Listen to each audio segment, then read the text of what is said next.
আজ থেকে শুরু হচ্ছে বাঙালির প্রাণের উৎসব অমর একুশে বইমেলা।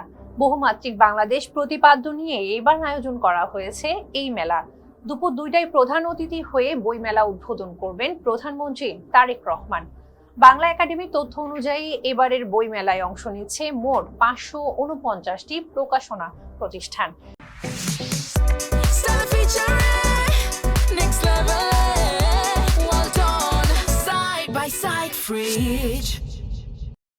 এর মধ্যে বাংলা একাডেমি প্রাঙ্গণে রয়েছে 81টি প্রতিষ্ঠান, আর সোহরাওয়ার্দী উদ্যান অংশে স্টল পেয়েছে 468টি প্রতিষ্ঠান।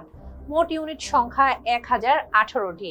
গত বছর অংশ নিয়েছিল 708টি প্রতিষ্ঠান, ইউনিট ছিল 1084টি। সোহরাওয়ার্দী উদ্যানের উন্মুক্ত মঞ্চ সংলগ্ন গাছতলায় থাকছে লিটল ম্যাগাজিন চত্বর। এখানে 87টি লিটল ম্যাগাজিনকে স্টল বরাদ্দ দেওয়া হয়েছে। শিশুদের জন্যও থাকছে বিশেষ আয়োজন। শিশু চত্বরে রয়েছে 63টি প্রতিষ্ঠান ও 160টি ইউনিট।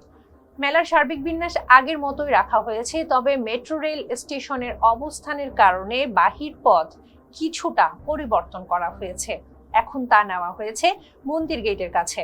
টিএসসি দুয়েল চত্বর, এমআরটি বেসিং প্লান্ট এবং ইঞ্জিনিয়ারিং ইনস্টিটিউশন এলাকায় থাকবে 4টি প্রবেশ ও বাহির পথ। খাবারের স্টলগুলো রাখা হয়েছে ইঞ্জিনিয়ারিং ইনস্টিটিউশনের সীমানা ঘেঁষে সুবিন্যস্তভাবে। দর্শনার্থীদের জন্য নামাজের স্থান, ওয়াশরুম এবং প্রয়োজনীয় অন্যান্য সেবা থাকবে। পবিত্র রমজান উপলক্ষে সোহরাওয়ার্দী উদ্যান অংশে তারাবি নামাজের ব্যবস্থাও রাখা হয়েছে। বইমেলায় বাংলা একাডেমি ও অংশগ্রহণকারী প্রতিষ্ঠানগুলো 25% কমিশনে বই বিক্রি করবে। সরকারি প্রতিষ্ঠানগুলো তাদের নির্ধারিত কমিশনে বই বিক্রি করবে। প্রতিদিন বিকাল 3টা থেকে 4টা পর্যন্ত মূল মঞ্চে অনুষ্ঠিত হবে বিষয়ভিত্তিক সেমিনার। বিকেল 4টা থেকে 5টা পর্যন্ত থাকবে সাংস্কৃতিক অনুষ্ঠান। শুক্র ও শনিবার বেলা 11টা থেকে সন্ধ্যা 6টা পর্যন্ত থাকবে শিশু প্রহর। শিশু কিশোরদের জন্য থাকবে চিত্রাঙ্কন, আবৃত্তি ও সঙ্গীত প্রতিযোগিতা। নতুন বইয়ের মৌরক উন্মোচনের আয়োজন থাকবে সোহরাওয়ার্দী উদ্যানে। আজ থেকে 15ই মার্চ পর্যন্ত ছুটির দিন ছাড়া প্রতিদিন বেলা 2টা থেকে রাত 9টা পর্যন্ত মেলা খোলা থাকবে। রাত 8টা 30 পর নতুন করে প্রবেশ করা যাবে না। আর ছুটির দিনে মেলা চলবে সকাল 11টা থেকে রাত 9টা পর্যন্ত।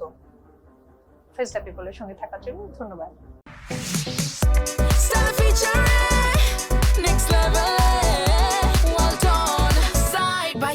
Fridge.